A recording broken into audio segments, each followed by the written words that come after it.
All right, ready to dive into some serious AI talk. You guys have given us a mountain of sources on this. Everything from the super techie stuff to some pretty deep thoughts about how AI will, change the world. It's a lot to unpack, for sure. Yeah. But that's what we're here for, right? Exactly. Our goal is to cut through the hype and give everyone listening a clear picture of where AI really stands. Because let's face it, AI isn't some futuristic fantasy anymore. It's already here. It's everywhere. Yeah. And it's only getting... Yeah, smarter, more powerful. And to be honest, a little intimidating sometimes, right? It's definitely intimidating. Okay. Especially with all the advancements happening so fast. Yep.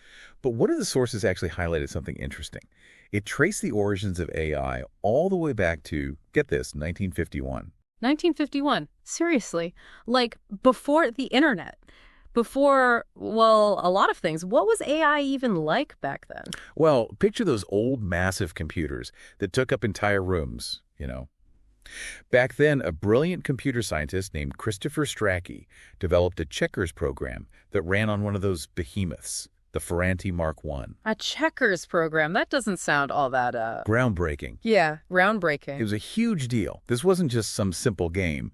Strachey's program showed that a machine could learn strategy, plan its moves, and even outsmart a human opponent. Wow, that's kind of blown my mind. Imagine those early computer scientists, laying the groundwork for everything we're seeing today. Absolutely. And it's a good reminder that AI didn't just appear out of nowhere.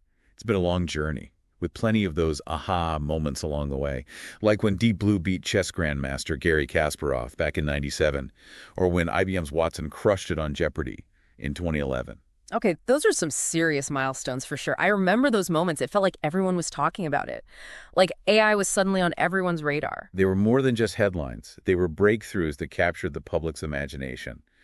And I think, in a way, they paved the way for what we're experiencing now, this explosion of generative AI with things like ChatGPT and those GPT models everyone's talking about. Generative AI, yeah. It's like AI went from playing checkers to writing poetry practically overnight. It's pretty mind-blowing. This kind of AI can create things, text, code, images, you name it. I even saw an article about AI composing music. Symphonies, even. Yeah, and let's not forget those AI-generated images that look so real, they could be photographs. It's a lot for our brains to process, to be honest. I agree, but that's also what makes it so fascinating, right? And it's not just capturing our imaginations, it's capturing the attention of the business world. Oh, yeah, big time.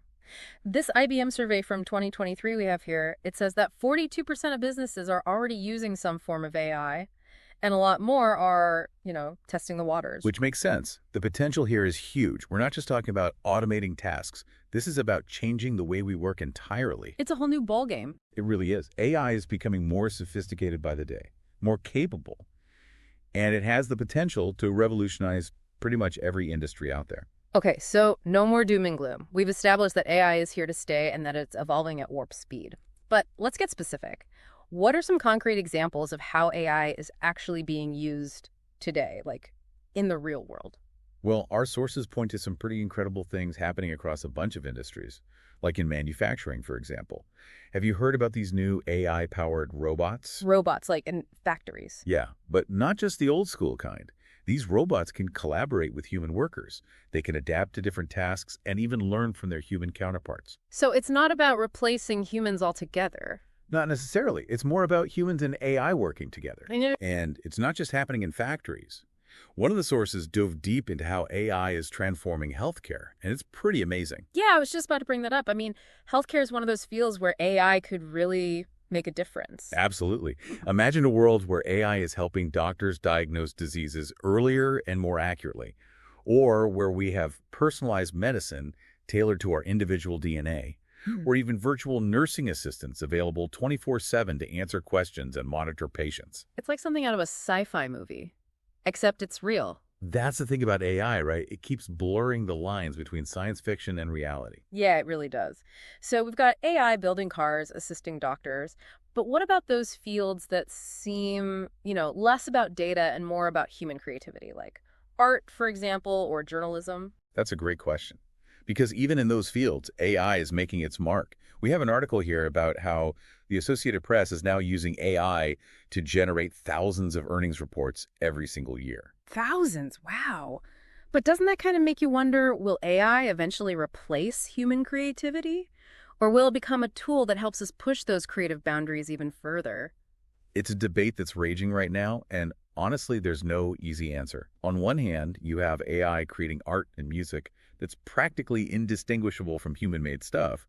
But on the other hand, you see artists and musicians embracing AI as this new creative partner, collaborating with algorithms to create completely new forms of expression. It's like having a conversation with another creative mind. Exactly. Except in this case, that mind just happens to be powered by an algorithm. It really makes you think about the definition of creativity itself. It's wild, isn't it? Like, where does the human element end and the AI element begin? It's fascinating. But it's not just about art and music. One of our sources dives into how AI is being used to address some really big problems, like climate change. Yeah, that's a really promising area of research. Like using AI to analyze all that environmental data we have? Right, exactly. And not just analyze it, but actually use it to predict things like natural disasters or figure out how to manage our resources better. It could be a real game changer for the planet. And it kind of shows the other side of AI, right? Not just this disruptive force, but a tool that we can use for good. I totally agree. It all comes down to how we choose to use it. Which reminds me, we have to talk about education. Oh yeah, AI is shaking things up there too. Our sources mention this idea of personalized learning, which sounds amazing in theory, but I'm curious, how does it actually work in practice? Well, think about it this way.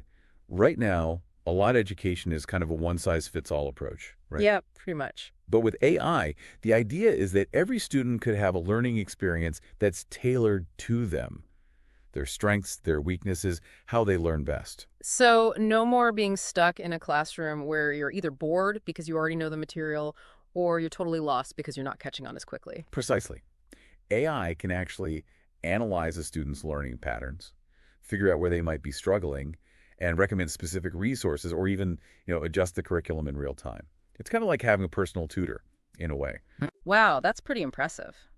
It could be revolutionary for students who learn at a different pace or in a different way than what's considered, normal. Absolutely.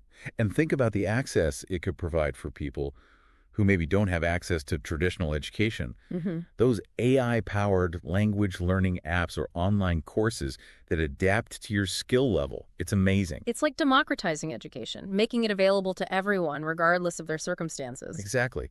And it's not just about personalized learning either. AI can help teachers with all that administrative stuff, giving them more time to actually, teach. Oh, yeah. Grading papers, creating lesson plans, that stuff can be a real-time suck. And then there's virtual reality and augmented reality experiences powered by AI, creating these incredibly immersive learning environments. It sounds like the future of education is going to be, well, pretty futuristic. It really does. But with all this talk about how amazing AI is, we have to acknowledge the elephant in the room. Oh, I know exactly what you're talking about. The big question everyone's asking, are robots coming for our jobs? It's the question on everyone's mind. And while it's easy to get caught up in all the doomsday scenarios, I think it's more nuanced than that. So it's not as simple as saying AI is going to take over all the jobs. Exactly. It's not about AI replacing humans entirely. It's more about AI changing the nature of work. Okay, I'm listening. Some jobs are definitely more vulnerable to automation than others. Like, think about those jobs that involve a lot of repetitive tasks. Factory work, data entry, that kind of thing. Right. Those tasks can be automated more easily. Mm. But that doesn't necessarily mean those jobs will vanish completely. So it's not about the jobs disappearing. It's about them changing. Yeah. Workers might need to learn new skills to work alongside AI.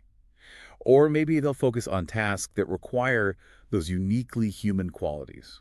Creativity, critical thinking, emotional intelligence. So it's not about fearing the robots. It's about adapting and evolving with the technology. Exactly. The job market has always been evolving, right? Right. AI is just the latest catalyst for change. The people who will thrive are the ones who are adaptable, who are willing to learn new skills and see AI as a tool, not a threat. It's like learning to dance with a new partner, right? You have to figure out how to move together. Exactly.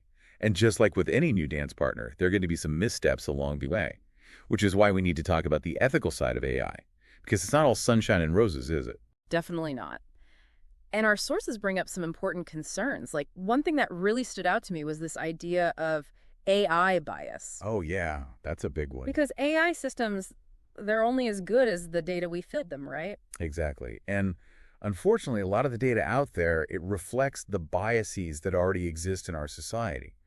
So if we're not careful, those biases can get baked into the algorithms themselves. And then what happens? The AI starts making biased decisions. It's a real risk. Think about something like facial recognition technology. Oh, right. I've heard about this. There have been cases where these systems have misidentified people, especially people with darker skin tones. And that's because the data used to train the AI wasn't diverse enough? Exactly. It's a perfect example of why it's so important to have diverse teams developing these AI systems. People from different backgrounds, different perspectives, they can help identify and hopefully correct those biases before they cause real-world harm. It's like anything else, right? The more perspectives you have, the better the outcome. Right. And that brings us to another crucial consideration, data privacy. AI systems, they're hungry for data. They need tons of it to learn and improve. Which is kind of ironic, right? Because AI is all about making our lives easier, more efficient. But it also requires us to give up a lot of information about ourselves. It's a trade-off for sure. Uh-huh. And it raises a lot of questions like, who owns all that data? Who gets to decide how it's used? Those are important questions, especially with the rise of generative AI, which seems to be able to, well, generate just about anything these days. Right. One of our articles actually highlighted this Cisco survey from 2024, where a lot of businesses expressed concern about AI tools potentially leaking sensitive data or violating intellectual property rights. It's like this double-edged sword. Companies want to use AI because it's powerful and efficient, but they're also worried about the risks. And rightfully so. That's why having clear guidelines and regulations around AI is so crucial. We need rules of the road, just like we have for other industries. So it's not just about the technology itself, it's about how we manage it, how we govern it. Exactly. The good news is that there are people working on this. Governments, organizations, even tech companies themselves are starting to think seriously about AI ethics and governance. Well, that's encouraging to hear. So where do we go from here? What can our listeners, everyday people, do to navigate this rapidly evolving world of AI? Well, first and foremost, stay informed. AI is constantly changing, so don't just tune it out. Read articles, listen to podcasts like this one. Stay curious. Exactly. And don't just accept everything you hear at face value. Ask questions. Who's building these technologies? What are their motivations? What safeguards are in place? Be an informed and engaged citizen. Yes. And finally, don't be afraid to imagine the possibilities. How can AI be used to make the world a better place? How can it help us solve big problems? It all comes back to that idea we talked about earlier. It's not about AI replacing us. It's about AI augmenting us, helping us achieve things we never thought possible. Exactly. It's a powerful tool. And like any powerful tool, it can be used for good or for ill. It's up to us to decide. This has been an incredible deep dive. So much to think about. I know, right? Feels like we've only just scratched the surface. We've covered everything from the history of AI to its potential impact on our jobs, our planet, even our very understanding of what it means to be human. It's a lot to process. It really is. But hopefully our listeners are walking away with a better understanding of this complex and rapidly evolving field. And more importantly, that they're feeling empowered to be a part of the conversation. Absolutely. Because the future of AI, it's not something that's being decided for us. It's something we're all creating together. So let's make it a future worth looking forward to. Thanks for joining us for this deep dive into the world of AI.